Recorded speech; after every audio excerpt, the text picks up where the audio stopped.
I'm Maria, salon owner. You know the jingle. Now discover the facts about Ozempic, a GLP-1. There's only one FDA-approved Ozempic, made by Novo Nordisk. Learn about the real thing. Talk to your healthcare professional today. Call 1-833-OZEMPIC or visit Ozempic.com to view the medication guide and to learn more about Ozempic. Semaglutide injection 0.5 milligram, 1 milligram, and 2 milligrams.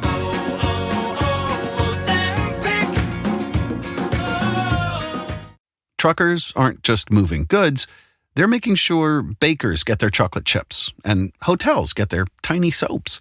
But truckers can't do this if they're not on the road. That's why Progressive has over 360 heavy truck employees to help truckers stay on time and on track. Quote truck insurance today in as little as 8 minutes at progressivecommercial.com. Progressive Casualty Insurance Company and Affiliates.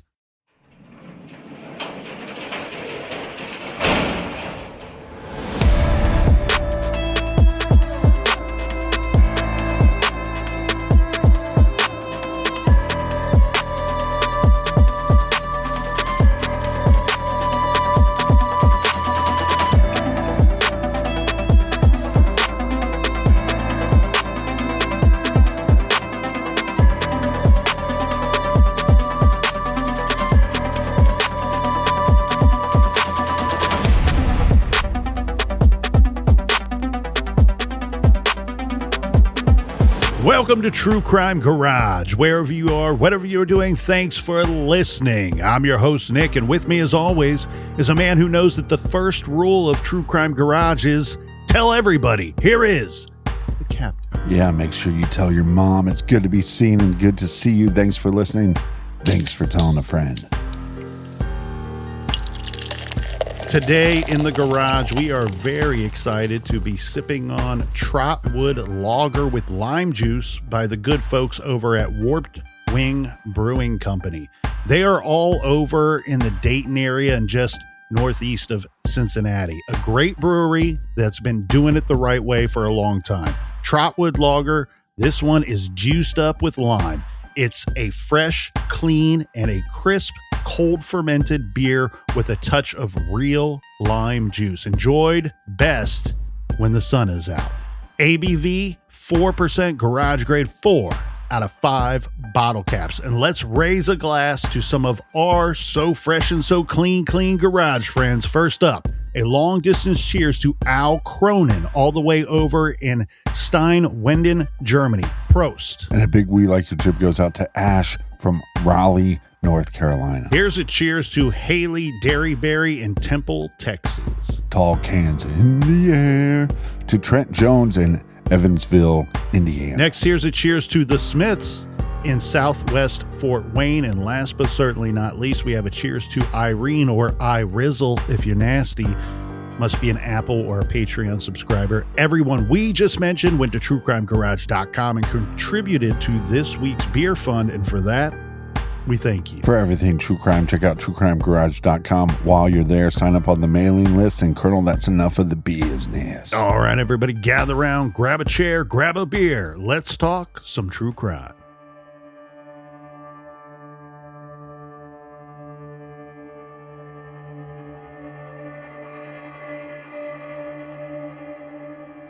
The year was 1978, a time that now feels like a distant memory for many. In a small blue-collar town in western Ohio, life revolved around two central pillars, the Goodyear factory and high school football. The town of St. Mary's was centrally located, yet connected to the wider world only by a web of country roads, and it had a distinct character. It was a little more than 20 or so miles from the industrial city of Lima, and a similar distance from the Indiana state line. Goodyear, established in the late 40s or early 50s, was the largest employer, with nearly 1 in every 4 households having someone on its payroll. The town's rhythm was set by factory hours and the roar of crowds on Friday nights, where the only passion that eclipsed local football was the fervent support for the Ohio State Buckeyes. This was also a cruising town, a scene straight out of American Graffiti. On weekends, the main strip became a bumper-to-bumper parade of cars filled with teenagers, a loop that often included a stop and a local drive-thru or carry-out for a beer run. a purchase a 17-year-old could make on occasion without getting carded. Back then, Auglaize and Mercer counties were notorious for their high alcohol consumption. It was how many folks in blue-collar communities spent their Friday nights and weekends back then. It was just part of the working-class culture that fueled a thriving business for local carryouts. Downtown St. Mary's, a mere 3 blocks long, and at one time an old-timer recalled about 50 bars you could walk or boat to around nearby Grand Lake, St. Mary's. The town had a rowdy side, with bar fights common enough that a prospective police officer's ability to break up a brawl was a key hiring criterion. At the center of this world was a drive-through carryout on the west side of town, an epicenter of local commerce near Kmart and other major stores. Owned by 2 men, Roger and Larry, the business was perpetually booming. It wasn't uncommon for the line of cars to snake out onto the street. More than just a place for a six-pack, it was a one-stop shop for essentials, a hub of activity year-round. It even catered to the hardier crowd, selling live bait and fishing tackle for those heading out to Grand Lake, just 2 blocks away. Violent crime like homicide was a rarity, extremely rare, in fact, as the county might go years without a single murder, and when one did occur, it was typically a domestic dispute or crime where the suspect was quickly identified. This stark reality would make the events of one cold winter night all the more jarring, creating a crime that would haunt the community for decades to come. This is True Crime Garage, and this is the still unsolved murder case of Roger Parent Jr.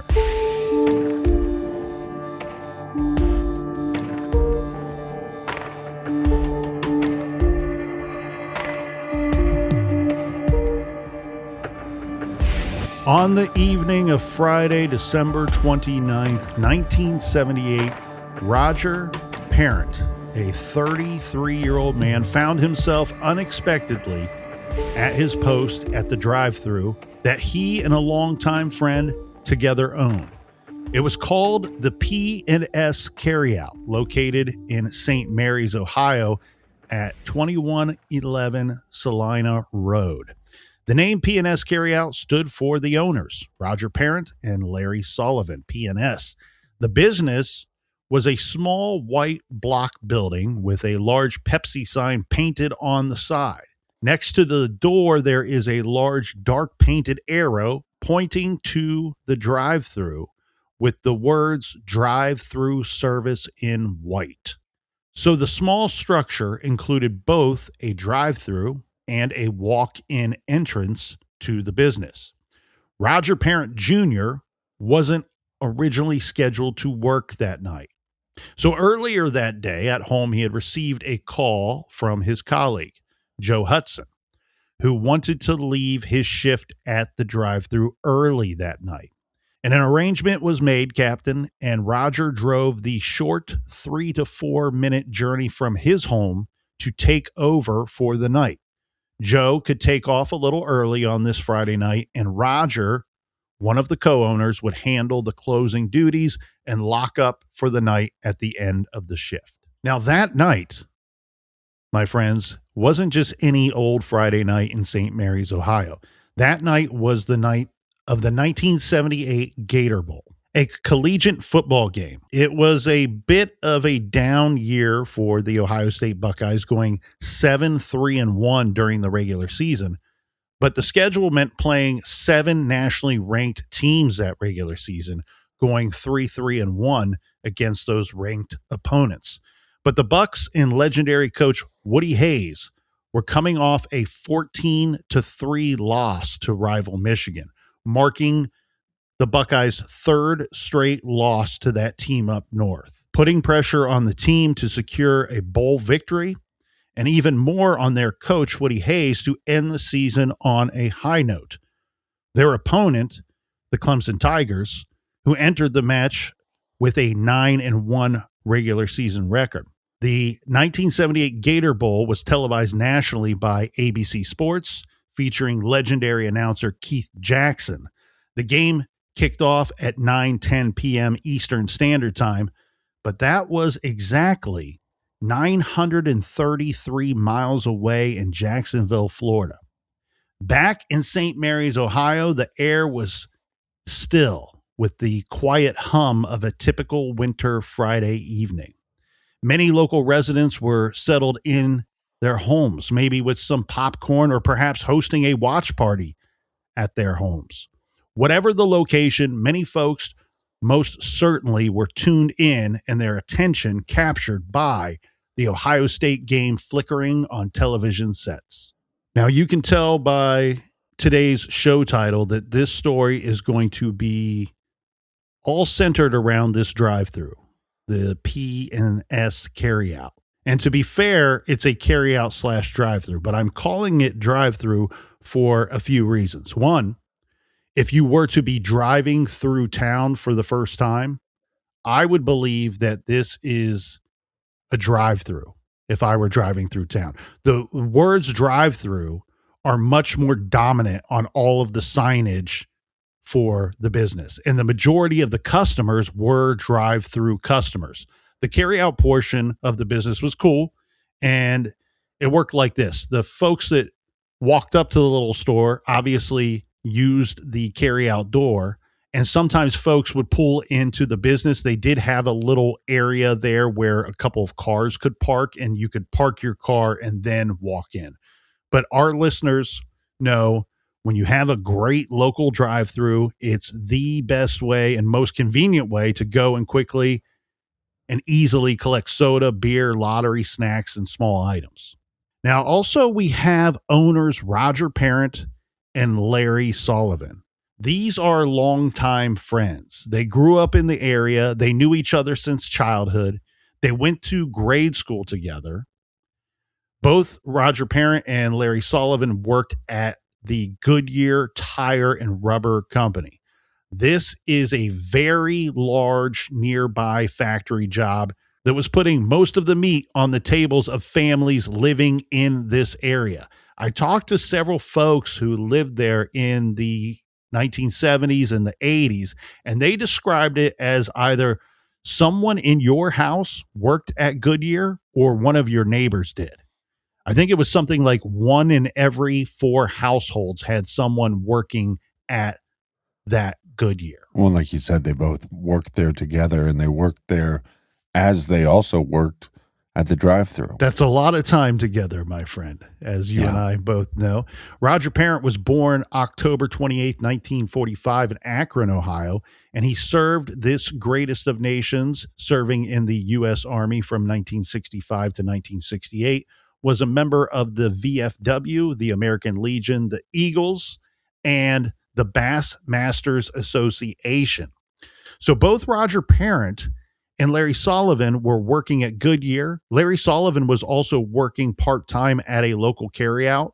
When the owner at some point decides he wants to sell the business, and Larry Sullivan was working there, wanted to take ownership of the little store. So he then approaches his buddy Roger Parent, and the two agreed to go in halves on the store. They would work at Goodyear during the day and ran the store during their off hours, mostly splitting time there.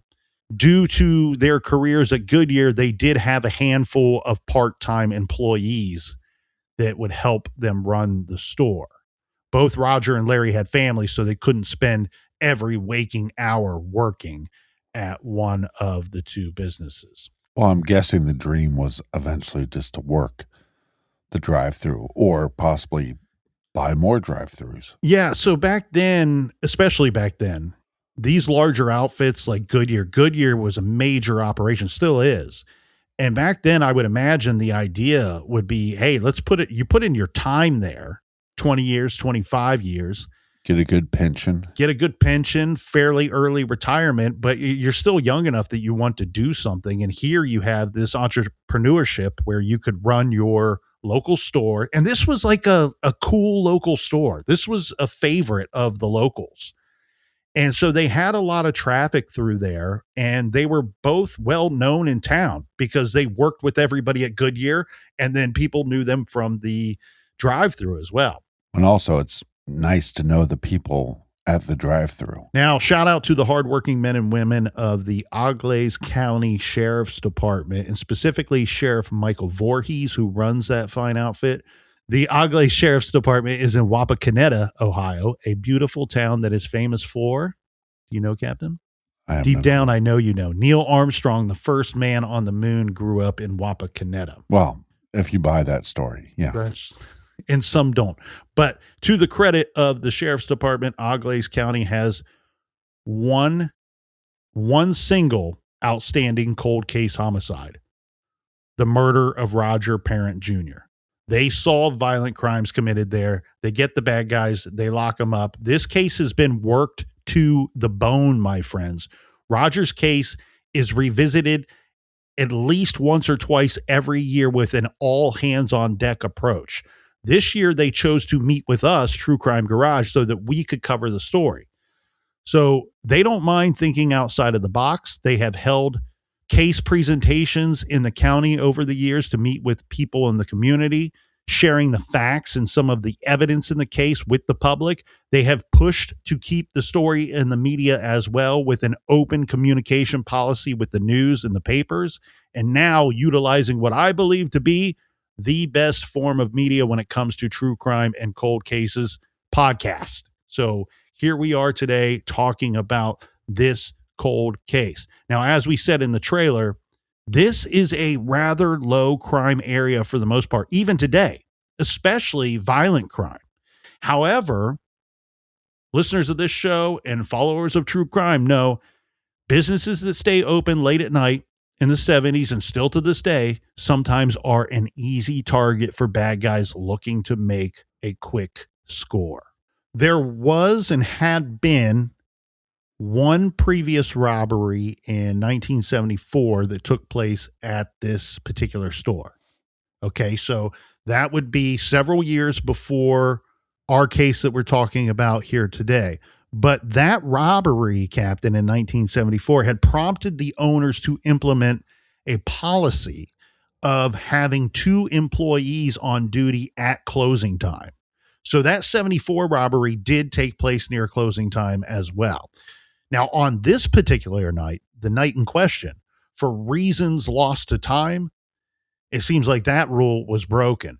Joe Hudson, who was working that night at the P&S carryout, left his shift at the drive-thru early that night around 11:35 p.m., leaving Roger Parent alone to manage the final stretch. Well, and sometimes this happens, right?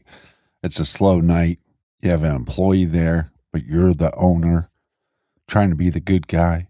Hey, we're a little slow. If you want to get out of here, I can close up.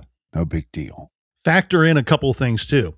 There's a short window of time here between the time that Joe Hudson would leave and closing time. And Roger Parent is in his early to mid 30s and he's from the Army. He can take care of himself, right? Yeah. It's a half hour alone. So the bars were having their last rushes around this time. People were making their final beer runs before heading home.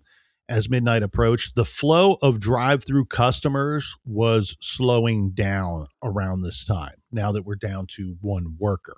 Within a short window of time, a local man who we will call customer number 1 pulled into the drive-through. As he approached, he noticed a vehicle parked off to the side of the building.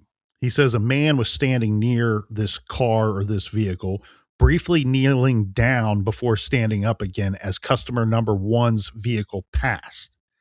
A moment later, as customer number 1 was at the window speaking with Roger about the football game, he says he saw that same man now inside the carryout. And at the time, this person is a seemingly innocuous figure in the background. Customer number 1 completed his purchase of beer and soda and then drove away, unaware that he was to be possibly the last person to see Roger Parent alive. The cash register tape would later corroborate his purchase, customer number 1's purchase. Customer number 1 says that he left the drive-thru and then drove to the nearby La Grande pizza place to pick up a pizza pie there. What happened in the minutes that followed is a vortex of speculation and sparse evidence. The man that customer number one saw, he described as a white male, around 35 to 40 years old, about 5'8" tall, and weighing 160 to 170 pounds.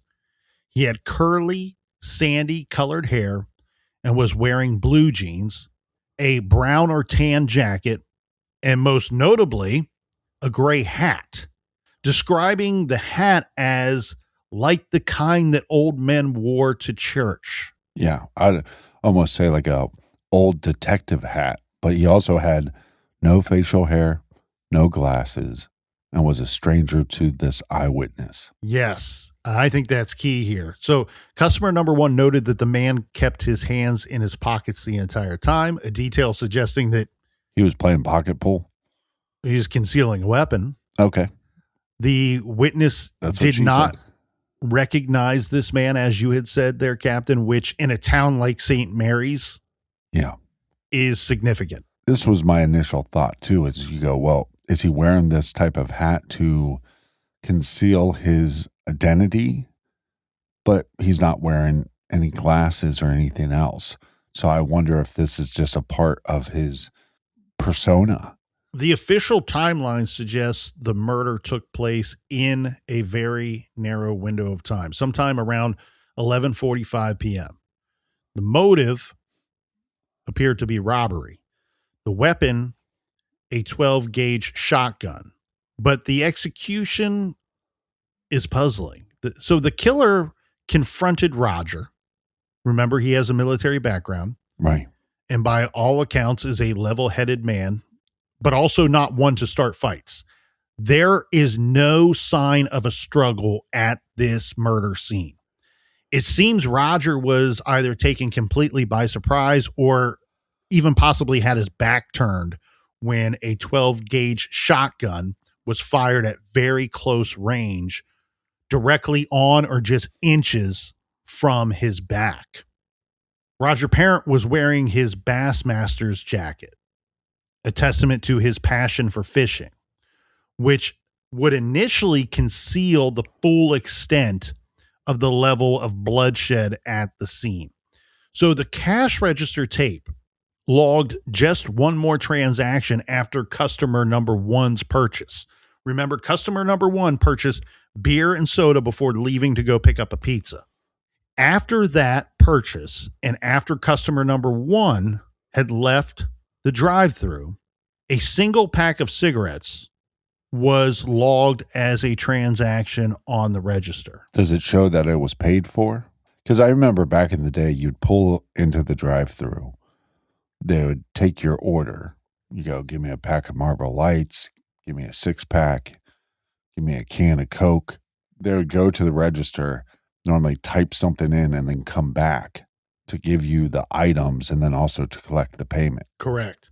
Now, unfortunately, I've had the opportunity to review the register tape from that night. That is part of the evidence that was collected that night. It doesn't read that way. So it doesn't read as cash received or even change given. It's simply each transaction is typed in and it's money received, put in the register. And like I said, what the register tape is taking inventory of is simply the sale. And keep in mind the time period that we're talking about.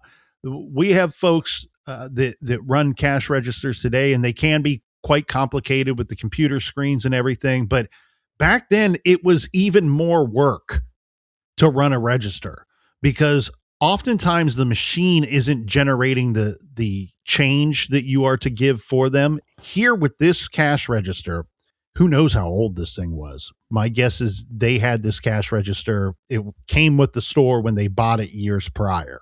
And it was simply, you didn't type in Budweiser 6-pack and then it came up with the price of it. No, you had memorized, or you would review the price tag on the side of the item and you would simply type in the cost of those goods, the dollar amount. So the register doesn't read Budweiser, Pepsi, pack of Marlboros. It doesn't read like that. It simply reads the dollar amount. The one thing that it does do automatically is it will add the tax for the person running the register. And based off of the portion of the register tape that I reviewed, it looks like either the register doesn't provide for you the amount of change that you are to give, or the operator is just calculating that in their head and doing it themselves. So Right. if you come through the drive-through there, Captain, your purchase is $5.50. You hand me a 10. I can quickly say $4.50 is your change and make change for you. What we do know is based off of the prices of the items in the drive-through, it lines up with customer number one's story that they bought beer and soda and then left. The reason why the thought is that a single pack of cigarettes was the next purchase is based off of the price. It was the same price as a pack of cigarettes, what they were selling them for, and some evidence that would later be found at the scene as well. So the other part of this, they find a pack of cigarettes outside nearby, unopened. Okay, so one thing they don't find is they interviewed everybody who claimed to have been there that night, to have claimed to have come through the drive-through within that hour or even the hour before the homicide took place. No one interviewed ever claimed to buy a pack of cigarettes and then lost them or threw them down Right. that night. So the idea here, it's presumably the killer requested a pack of cigarettes. Roger then recorded the purchase on the register. The killer shot Roger in the back. Roger collapsed. The killer took $95 from the register, then fled the scene. What a big score for killing somebody.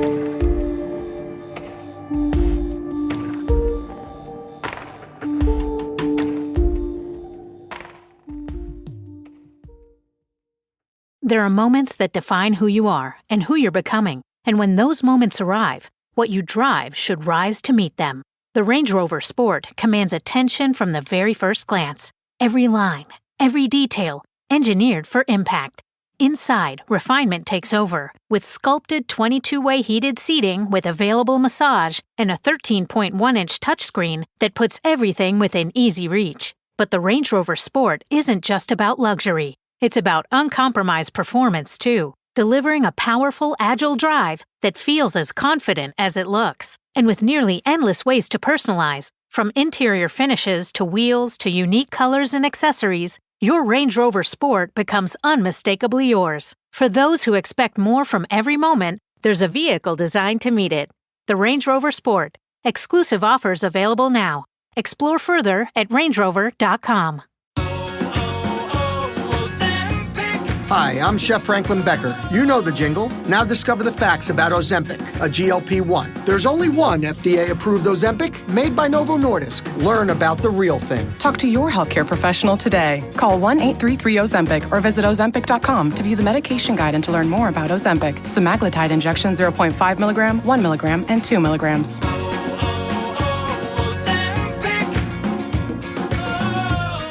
Geico presents a 30-second podcast between your podcast. Today's story is shared by one of our listeners. It's called Betrayed by Bill. It was in that moment I caught who was staring back at me in betrayal, or more like what? My insurance bill. With trembling hands, I grabbed my phone and switched to Geico, saving about $900 in the process, and never to be betrayed again.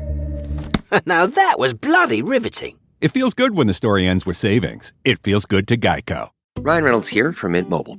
I don't know if you knew this, but anyone can get the same premium wireless for $15 a month plan that I've been enjoying. It's not just for celebrities. So do like I did and have one of your assistants switch you to Mint Mobile today.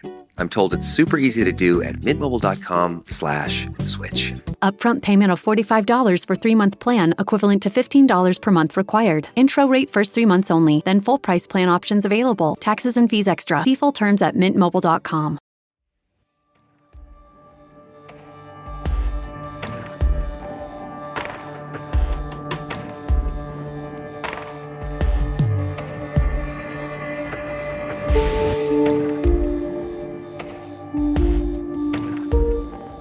All right, we are back. Tall cans in the air. Cheers to the people in the back. That's right. If you are tuning in for the first time to our little garage show, do know that we discussed a solved case and an unsolved case last week, and next week we have another unsolved case, a true crime story from Georgia. So make sure that you hit that subscribe button.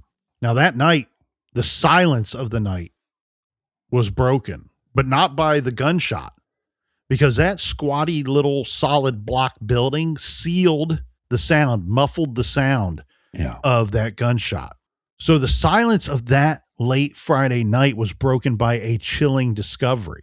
A woman who we will call customer number 2 lived in the surrounding neighborhood. There's a neighborhood that surrounds the store, backs up to this neighborhood is a better way to describe it. Well, sometimes the drive-thrus would become walk-throughs. Well, and we know this from where we grew up. We had little local stores that we would often ride our bikes to. They were a short distance from the house, and a lot of times on summer days, you would just use it as something to do to pass the time or to get some kind of snack or treat. This customer number 2, who lives nearby, decided to make a last-minute trip to the drive-thru carryout to collect a late-night snack, a bag of potato chips. Customer number 2, having been inside the carryout countless times before, she likely called out for whoever was working, or, a quick hello, or maybe even to Roger as she walked in, expecting a familiar greeting. Instead, she says there's nobody in there. She's met with unnerving silence. She walked through the side door and toward the main counter. As she approached the counter, she peered over the counter, and then her heart froze. There on the floor, lying in a pool of blood, was Roger. She panicked, she turned, and at the same time, she threw the bag of chips and fled back to the neighborhood, screaming. She was looking for help and looking for it fast. She needed to get Roger help, but she wasn't going to go back into the store alone. So she ran to the first neighbor that she could think of. Let's call him neighbor number 1. She tells neighbor number 1 what she had found. Roger lying in a pool of blood behind the counter at the carryout / drive-thru. Right. Neighbor number 1 rushed back to the carryout with customer number 2, knelt beside Roger, checked for a pulse. This is a desperate, futile gesture. Roger, by neighbor number 1's account, was probably already gone by this point. Confirming their worst fears, neighbor number 1 ran back to his house to call for help. This is an era before 911. So he called the fire department for EMS and then the local police or sheriff's office. After making the calls, he returns on foot to the scene, pulls down the large drive-through door. This is a quick but grim attempt to secure the area while they waited for authorities. I mean, you're there. You have a great idea, unfortunately, of what happened, right? It's a late night drive-through carryout, owner dead on the floor. You don't know where the perpetrator is. Is he coming back? And you don't know if the perpetrator was on foot or if he drove through. Exactly. And then also, if those doors are open and the lights are on, it's a drive-through. You have to drive through the building, which would then disturb your scene. So it's pretty smart to go, hey, let's shut these doors. Let's make sure nobody can drive through our crime scene. Yeah, and the bars and the pizza places and all those businesses that are going to stay open late for a Friday night, they're all closing around this time. Same as what they were attempting to do at the drive-thru. So you could get people on their way home. Oh, the drive-thru is still open. Swing through. So this quiet night was pierced by the wail of sirens. Sirens or silence? Sirens. Police sirens. Sirens. You're not saying that word completely correct. Sirens? Sirens.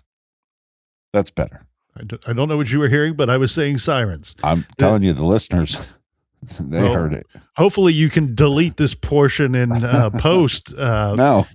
So the quiet night was pierced by the wail of sirens. Police sirens. We're going to have fire department, and so on. The call went out and law enforcement began to converge on the scene. The crime had occurred just outside of St. Mary's city limits, but the community considered it part of their town.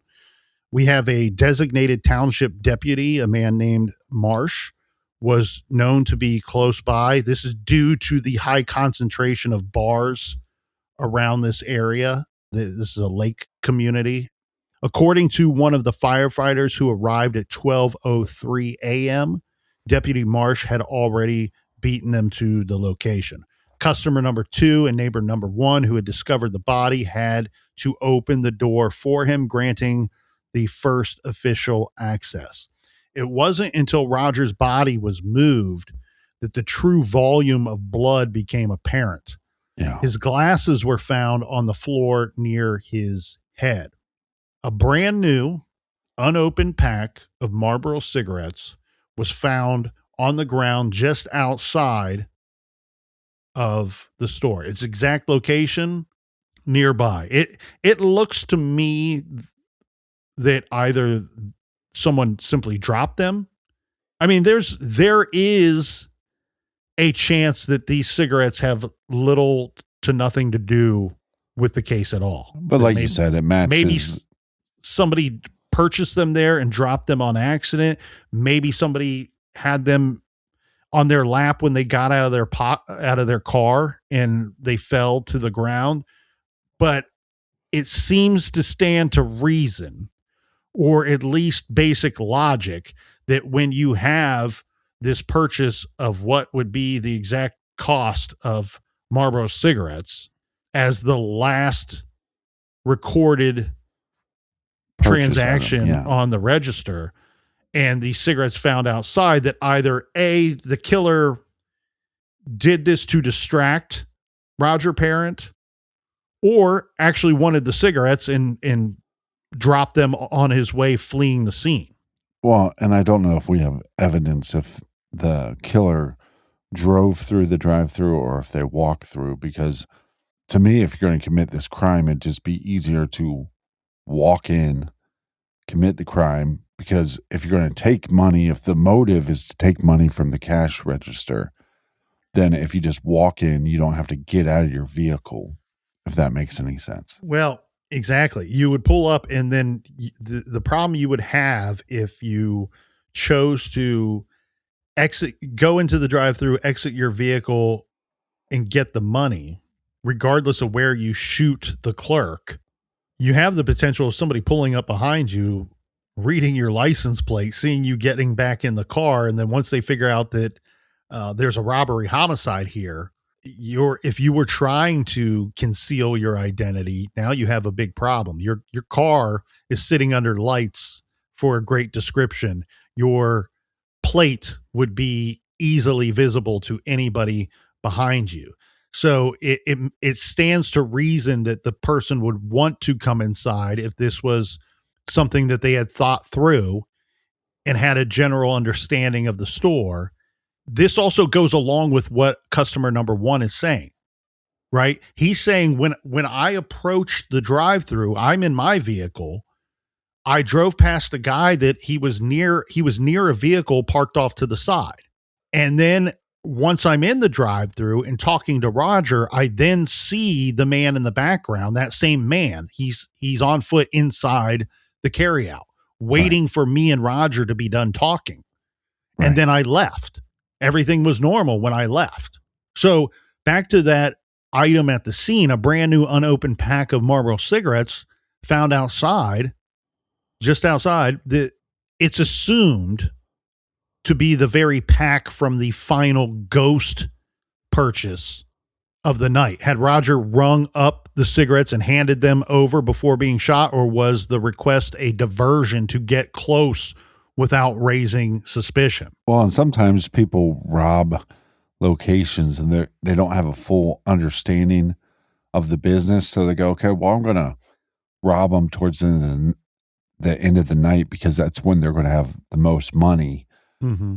But sometimes people rob a business and without the understanding that they're not going to have a lot of cash on them. So you go, well, they didn't score that much cash, so that makes this motive seem a little flimsy. But if I'm an investigator, I'm going, okay, well, is this to establish a motive, and is this killing based on something else? And so I think you have to look at the individuals in Roger's life. What kind of relationships, friend-wise, does he have, and what kind of relationships maybe does he have romantically? Yes, and I agree with you. It's not a great score. $95. $95 back then would be roughly about $500 today. Yeah, but it could be enough money to get you from point A to point B. Oh, I would think $500, $95 gets you a good stretch if you needed to get from point A to point B. And we don't have a ton of evidence, but we do have this eyewitness that says, I didn't know the guy. Mm-hmm. Here's what the guy looked like, and I didn't know him. That doesn't mean he's not local, but there is a good possibility that he isn't local, because that's the other thing too. We have eyewitnesses seeing this camper van, a red camper truck. Yeah, we should point out that customer number 1 is not the only potential eyewitness for this night. Right. Back to something you said, though, we do know a lot about customer number 1. Okay, we're choosing not to identify these people because it's an unsolved homicide from a small area. With customer number 1, who grew up in the area, saying, I didn't recognize the guy, you're exactly right, Captain. Doesn't mean that the guy's not local. But what it does mean is that it severely decreases the chance that he is local. Customer number 1 knows, growing up there, knows most of the people in that area. Now, when investigators began to process the scene, they were met with some puzzling set of clues. Look, motive here obviously would appear to be straight robbery. It's late at night. The owner-operator is working alone. Potential witnesses before and after the crime, but no one else present in the drive-thru during the robbery or the murder. But there is some holdback information here, and we all know that the devil hides in those details. That information was discussed when I met with the detectives and the sheriff, and we all agree that their holdback information, well, I should say, I agree, Captain. It's highly suggestive of two things. One, the killer probably did not know Roger, or if he did, he didn't know him extremely well. And two, I believe that the killer had been in P&S carryout on a prior occasion or on prior occasions, but I don't think that the killer worked there, or at least never worked there during the time that Roger Parent and Larry Sullivan owned the business. Yeah, and just to be clear, it's a complete honor that any law enforcement would want to reach out to us and share information about cases. They prefer to share the information with you, and most law enforcement officers say, well, we'll share the information with the colonel. We don't need to hear any dick jokes. So now in our timeline, Captain, it's after midnight. Roger was transported to a local hospital, but by the way things looked, it was already too late. When he was found on the floor behind the counter by customer number 2 and then neighbor number 1. The Gator Bowl was coming to a close, and the score was tight. With the game on the line, it was 3rd and 5 for the Buckeyes, who were trailing 17-15 with just 2 minutes left in the game. Ohio State had the ball on Clemson's 24-yard line. OSU quarterback Art Schlichter was having one hell of a game. He had 2 rushing touchdowns and had completed 16 of 19 passes. So legendary coach Woody Hayes decided to keep the ball in the hands of his star QB. On that 3rd and 5, he called a pass play. Ohio State quarterback Art Schlichter then threw a short pass that was intercepted by Clemson nose guard Charlie Bowman. Bowman avoided several tackles, gaining 12 yards. Bowman was finally shoved out of bounds on the Ohio State sideline, and after he got up, Ohio State coach Woody Hayes grabbed his jersey and punched him in the throat. OSU players pulled Hayes away and back behind the sideline. The player, thankfully, was unaffected by Hayes' attack, but the incident sparked a brief, intense, bench-clearing fight between players of both teams. But in the end, the Clemson Tigers had the ball in the lead, and they held both until time expired. The game concluded at approximately 12:28 a.m. Eastern Standard Time.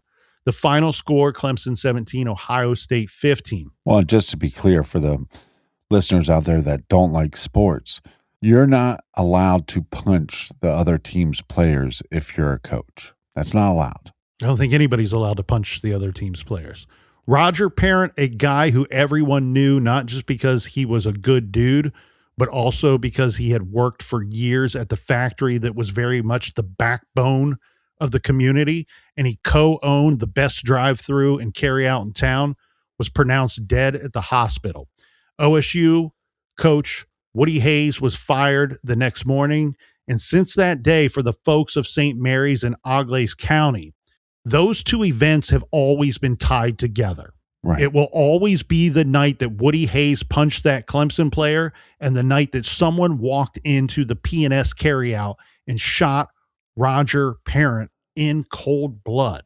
Well, when you said that this individual, the killer, might have been seen at the drive-thru previously, it makes me wonder, because some of these towns, we know they have the rubber factory, right? So we should clear that up. I didn't say that he had been. You mean right before the murder or on a previous occasion? Previous occasion. Okay, we should clear that up. It's my opinion. There's no witness to say that they had seen this person in the carryout before that night.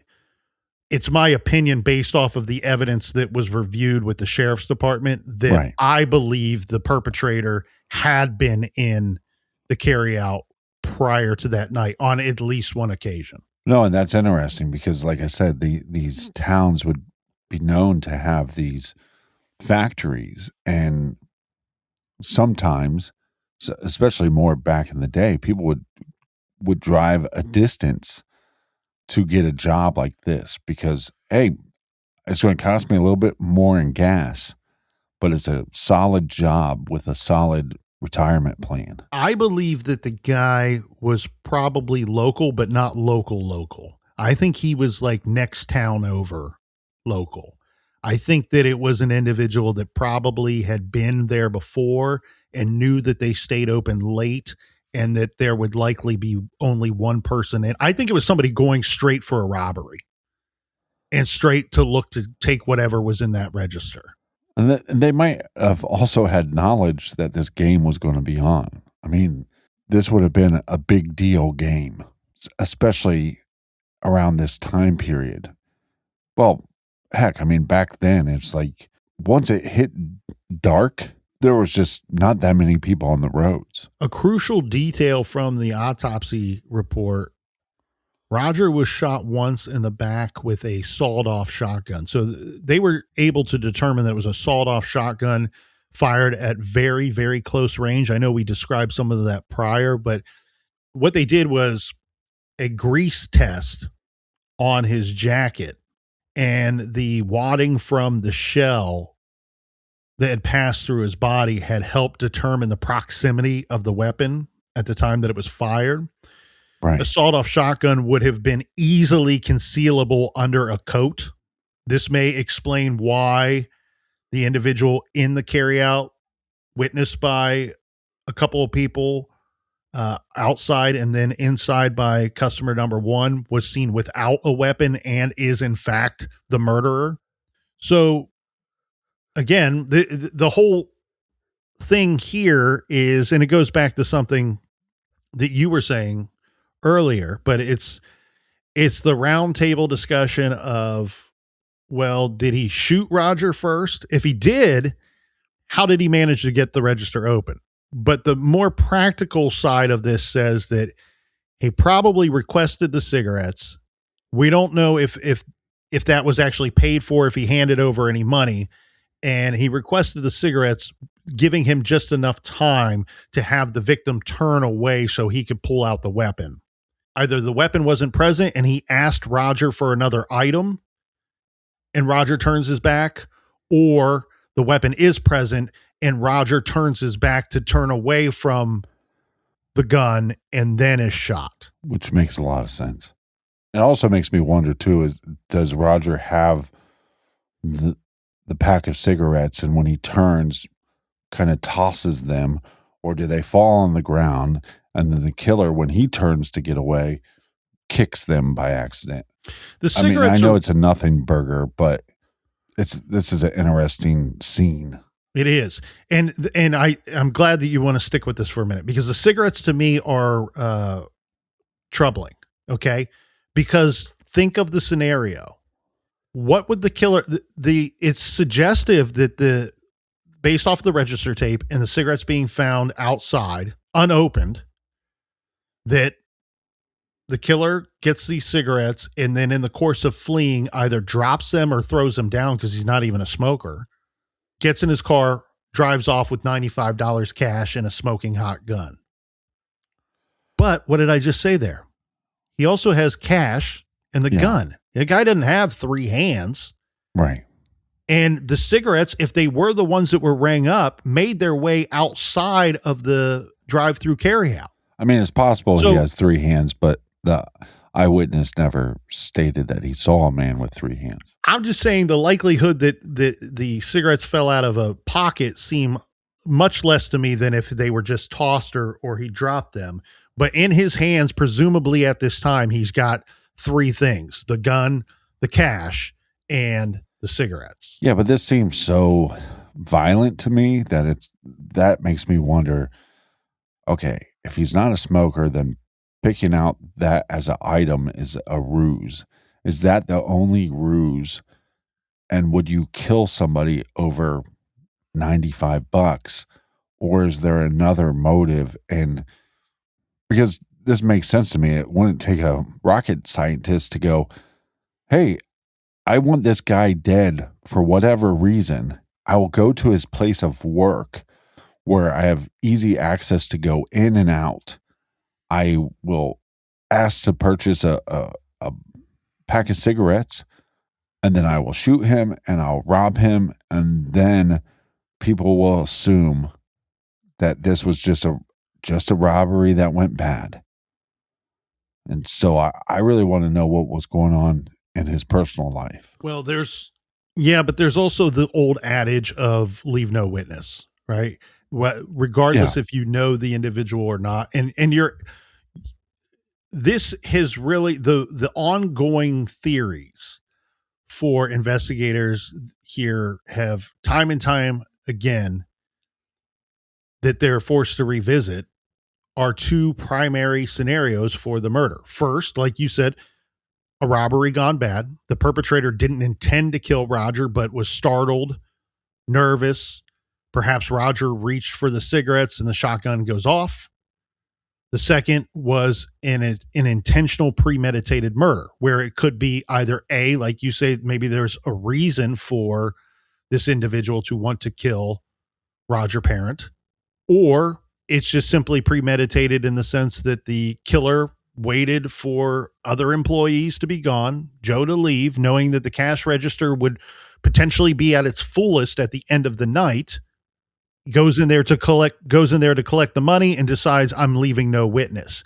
And so right, but hold on a second right there, because that to me would suggest he doesn't have to be local, but that would suggest he's local on some capacity, because if you're from a whole different state, what would it matter that he saw you?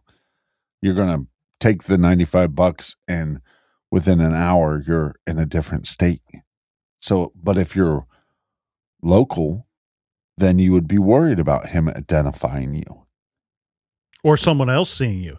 And that's one thing that the investigators discussed was if it were an intentional murder, then that would obviously point more toward a local person, someone who knew Roger, knew his routine. Maybe it wasn't personal in nature. Maybe it had everything to do with the robbery, but it would be somebody that didn't want to be identified. An out-of-towner, as you just reasoned, and others would, it makes sense, wouldn't care as much about being seen. So this all leads back to the description of the potential suspect. Was that just what he was wearing, some kind of his normal getup, or could that have been a disguise? Right. And like we said, it's believed that there was more than one person to have seen this individual that night, but not necessarily inside the building. We do know that he was also spotted by customer number one out in the parking lot for a very, very brief time. Customer number one, let's call him the key witness here, worked with a sketch artist and also with the identikit that was popular back then.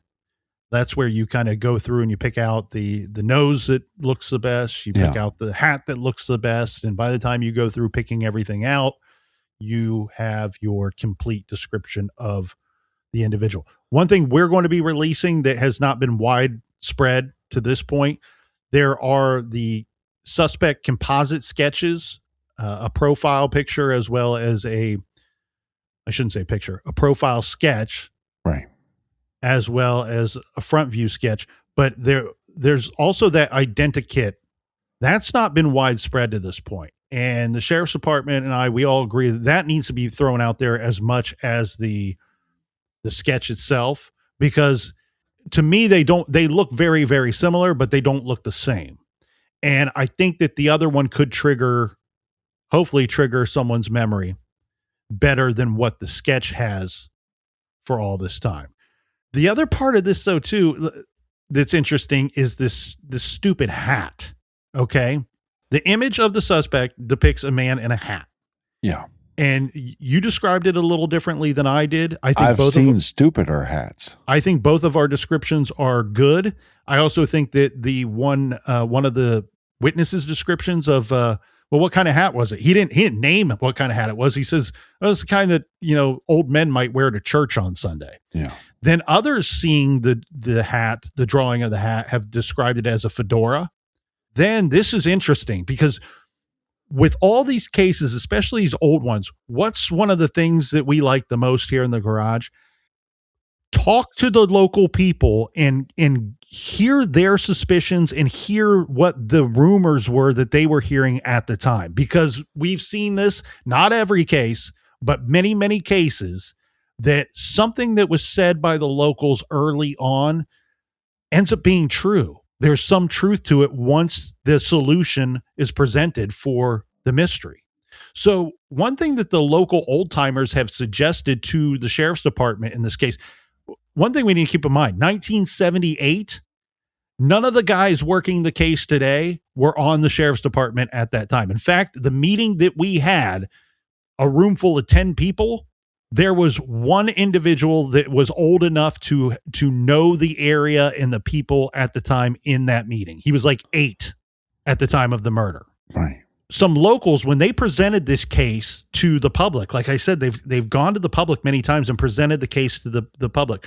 Some of the local old timers have told the sheriff's office, this hat might not have been a fedora, might not have been a dress type hat. It could have been a bucket hat. And the old timers have a few reasons for this suspicion. One, it actually was a popular style of hat worn by Goodyear workers at the time when they were at work to keep soot out of their hair during their shifts. Yeah. Again, it goes back to that. What was his personal relationships? Is there a possibility that he had a coworker that he had run-ins with? And so it could be a fedora hat. It could be a bucket hat, or what I call a fisherman's hat, or it possibly could be something like a pork pie hat. But I lean towards the first two options. The other part of that is, to extend on what you're saying here, a fisherman's hat. This is a lake community. Yep. Fishing is a big time shared hobby here. I live near a lake. I see 9 months out of the year, if I go 1 mile to the east, I will see something that is suggestive of fishing. I will see a boat, fishing rods, a person who is dressed as they're going fishing, a person purchasing bait. Scuba Steve. You just see it all the time. So the bucket hat makes a lot of sense there. It's not described or depicted as such in the sketches or the identikit, but it's something to keep in mind, and it's something that makes a whole lot of sense. Yeah, and if we're trying to connect the dots, you go fisherman hat and this red camper truck, lake community. To me, you go, well, it could point to somebody going there to go camping, to take a little break. And it's around the New Year's time, so you would assume that people would have time off of work. I mean, we know it was a Saturday, but I'm just saying, does that make sense? Depending on when New Year's falls. Yeah, Friday going into Saturday. Yeah. And so depending on when New Year's falls, the person would have time. So we see a lot of these crimes take place during these holiday weekends. Initially here, the hope of the individual depicted in the sketch and the identikit, it was the hope that this was just an innocent bystander, that he could be another potential witness or have information that would help the sheriff's office. Right. However, it's been over 40 years. This guy has not come forward and said, oh yeah, that's me in the sketch. Or that's me that had that vehicle that was described as being outside. That person's never come forward. And you've heard us talk about this. If you're a longtime listener, you've heard us talk about this aspect of cases many, many times. Well, and just to be clear, there was more than one witness that saw this individual, right? Customer number one by far has the most detailed description of the man and the most detailed description of the potential vehicle that he could be linked to. We need to keep in mind, one big part of this story is while he may have been spotted kneeling down next to a vehicle, he's never seen getting in or out of a vehicle by any witness at all. Yeah, so his vehicle could have been parked somewhere else. Or he could have been on foot. I mean, we just said it backed up to the possibilities here are. So one of the possibilities that I thought was crazy on its surface doesn't seem so crazy after the fact, because we talked about, and we're going to get into these rumors, some of the rumors here, but one of the rumors was that a local bad guy was at one of the nearby bars. They're super busy. It's Friday night. Nobody's really keeping tabs on everybody and keeping check on who's here and who's not. They were saying, like, look, it wouldn't be crazy. It's not out of the realm of possibility that this dude gets up from his seat at the bar and says, I'm going to the bathroom, or the place is busy, and disappears for 15 minutes. Somebody could have presumably walked from one of those bars, quick jog over to the carryout, go inside, shoot the guy, take the money, and then you're back on your bar stool in 15, 20 minutes. Yeah, and what happens when you start drinking? You want to start smoking. Again, it goes back to the idea of this guy never coming forward, that this is probably your guy. This is probably your suspect. And the part that we're talking about now has been a little bit of a point of confusion, right? So we have customer number one who saw a car parked on the side of the building. We have earlier notes about a red and white camper truck. Then we have something about a teletype came in.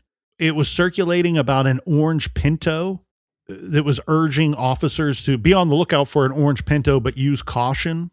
As the way that the case file reads today, 40 years later, almost 50 years later, there's no clear explanation as to what this orange Pinto may or may not mean to the investigation, but it is something that is in the case file.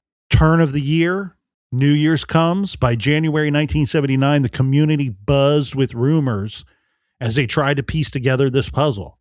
The randomness or possible randomness of this crime was a reoccurring theme of those rumors, was a reoccurring theme to the locals who were trying to come up with their best theory as to who and why this was done. The carryout, the drive-thru, was highly visible. It's a high traffic area. And so what you cannot completely dismiss, it's possible the killer was an out-of-towner who had been at one of the nearby bars, like the Surf Club, just a short walk across an open field. But there were other theories, Captain, and other rumors that swirled much closer to home. So within a few months of the murder, 2 local men died by suicide. The rumor mill immediately connected them individually, separately to the crime. One name in particular kept surfacing, Mike Sampson. So this is a name, this is a story that has remained and is persistently linked to the Roger Parent homicide over the years. But to be perfectly clear, it lacks in both details and, more importantly, evidence. So as the story goes, in February of 1979, overwhelmed with guilt, Sampson killed himself in his bedroom, leaving a note that explicitly confesses to the crime. The rumor is that the note said something as simple as, "I killed Roger."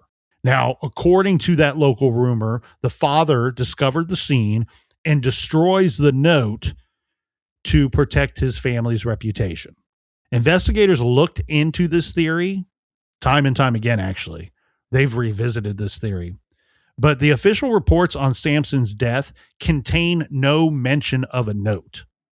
So either A, the father was successful in destroying that evidence and cleaned up the suicide scene a little bit before folks got there to document what took place, or the other option is the note never existed. And this was something folklore.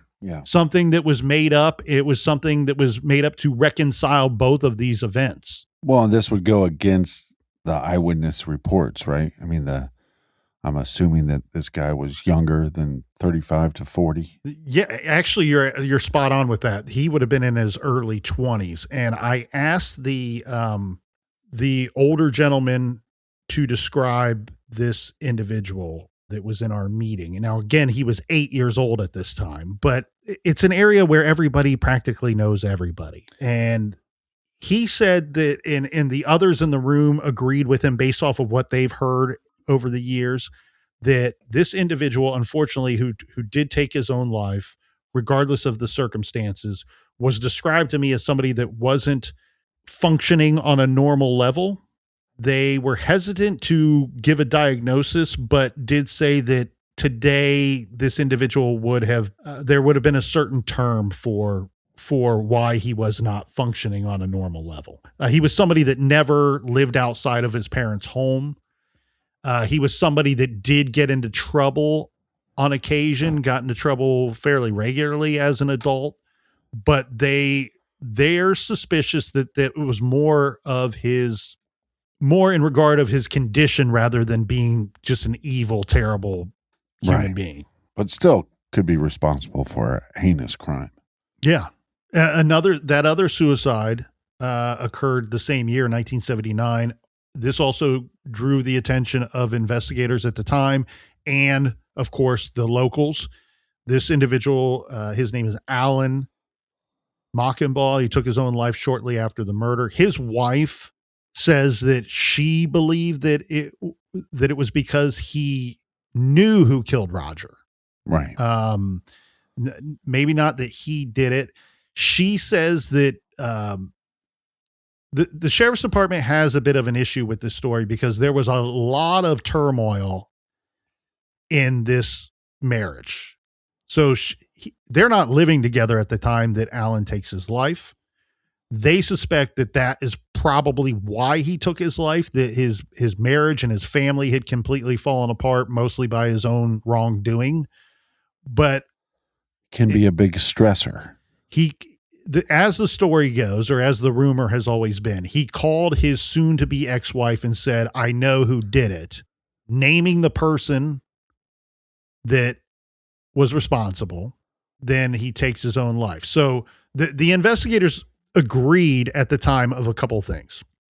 It was easy to see the problems with this air quotes confession, but they also found the lead to be very compelling, viewing his statements almost as a confession without confessing, possibly that he was the individual responsible, but on the phone call claiming to know who was responsible, but it not being him. Did he not give a name to his...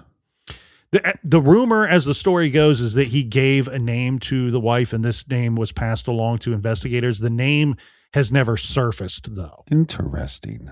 And it's something that the sheriff's office are well aware of. But blink twice, if you know the name.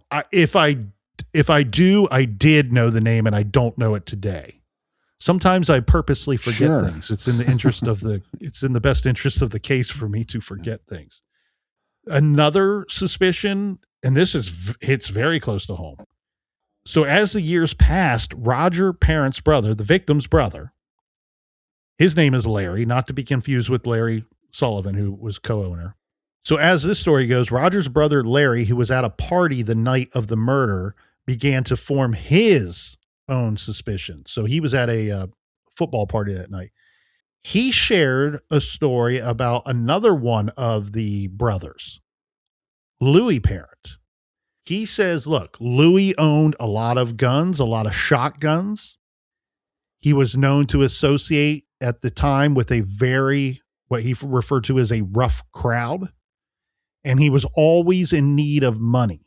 So Larry believed that Louis might have been involved in the 1974 robbery at the carryout and drive-thru. The most suspicious part for Larry in regard to his brother Louis was not evidence, but complete silence. He says that from the day that Roger Parent was shot, Larry never saw nor heard from his brother Louis again. He simply vanished. That's suspicious. Now, the last known trace of this individual was a report that he was living somewhere he's sleeping in a camper in someone's backyard outside of Tampa, Florida. Is it a red camper? I don't have any information beyond. But pretty bizarre. Your brother is murdered. Seems like the motive might have been robbery, but you're non-existent to your family afterwards. That's pretty bizarre. Well, and obviously Roger would be able to identify his own brother, therefore needs to be killed. Absolutely. One part that we should point out in Louis's defense, one thing I do know about Louis and am well aware of, is that it wasn't all peaches and cream with him with the family before Roger was killed. It's not like the brother says it's complete silence. He never saw him again after Roger's killed, but it's not like they were hanging out and they were all chummy beforehand. He was already on the outs with the family prior to this. Again, he was running with a bad crowd.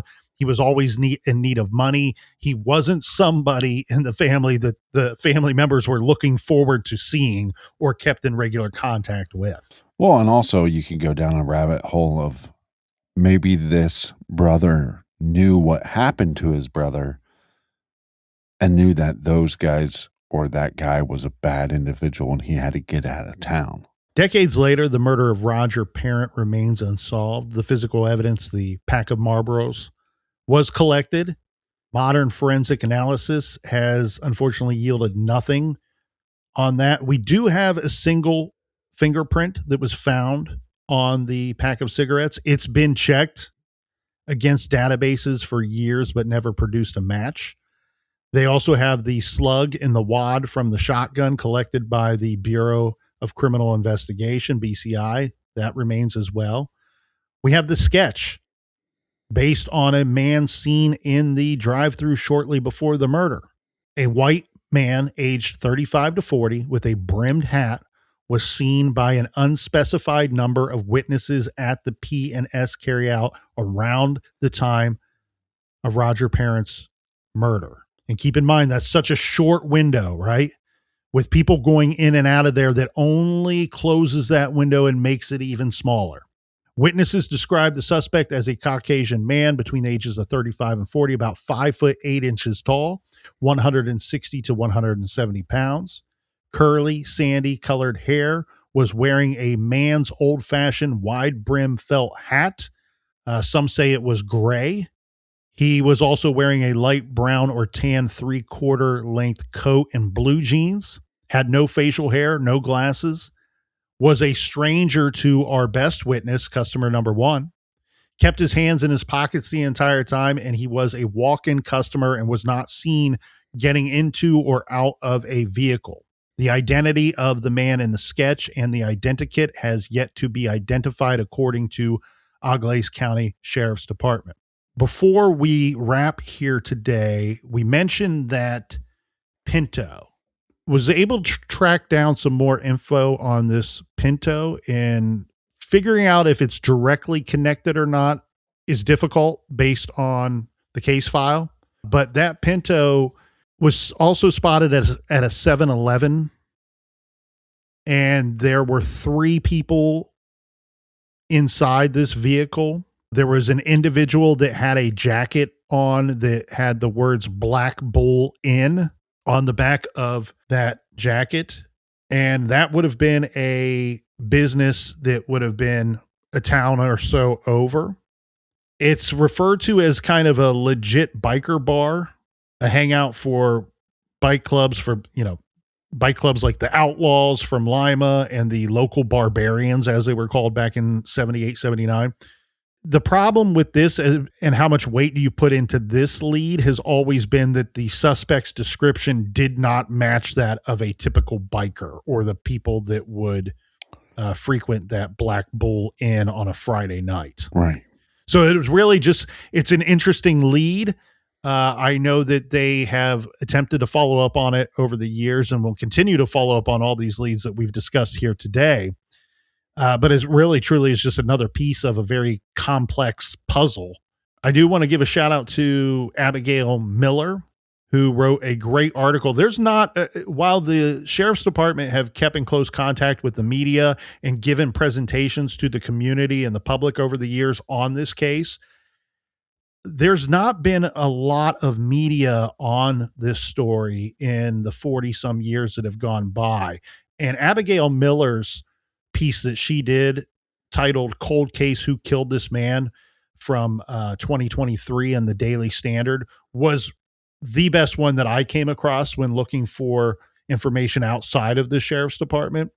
And truly, where the case sits today, I'm hopeful. I think that it could still very likely be solved, but the case is a collection of persistent rumors, family suspicions, and faded evidence. And then top that off with the specters of Mike Sampson, Louis Parent, Alan Meckenbaugh, and the unidentified man in the hat continue to haunt the investigation, leaving a community with more questions than answers and a family without closure for a brutal, senseless act that stole a man's life on a cold December night. Another shout out is due to Detective and lead investigator Timothy Rammel and Chief Deputy Mike Peterson and the team there at the Sheriff's Department that they put together to speak with us, True Crime Garage. This is a case that has been talked about a lot over the decades since Roger has been killed. And we discussed a lot of the local rumors. A lot of people liked Roger Parent Jr. and wanted to do whatever they could to try to help. So the Sheriff's Department did receive a lot of information early on, and that has continued over the decades. We are hoping that everyone listening today will take the time to look at the composite sketches, look at the identikit that we have for you of the suspect, and more importantly, share those images. If you have any information about the events that led to Roger Parent's murder, you should report that information to the Auglaize County Sheriff's Office at 419-739-6565.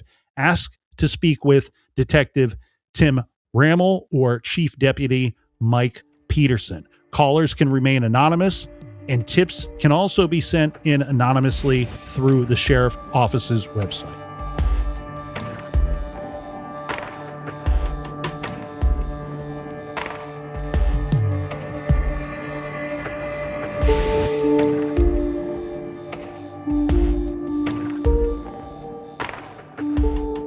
All right, I want to thank everybody for joining us here in the garage each and every week. Thanks for telling your mother. Thanks for telling your brother. Your mom goes to college. Colonel, do we have any recommended reading for the beautiful listeners? Yes, we do, Captain. This week we are recommending Michael Rosenberg's book, War as They Knew It, Woody Hayes, Bo Schembechler, and America in the Time of Unrest. The late 1960s and early 70s were a time of total turmoil in America. The country was being torn apart by a war most people didn't support. Young men were being taken away by the draft, and racial tensions were high. Nowhere was this turmoil more evident than on college campuses.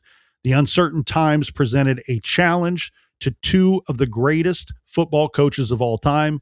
Woody Hayes, the legendary coach of Ohio State, feared for the future of America. His protege and rival, Bo Schembechler of the University of Michigan, didn't want to be bothered by these distractions. Michael Rosenberg dramatically weaves the campus unrest and political upheaval into the story of Hayes and Schembechler, a rivalry that began at the height of the Vietnam War. War as they knew it, Woody Hayes, Bo Schembechler, and America in the Time of Unrest by Michael Rosenberg is this week's recommended reading. You don't have to write that title down now. We will have it for you on our website, truecrimegarage.com. And until next week, be good, be kind, and don't litter.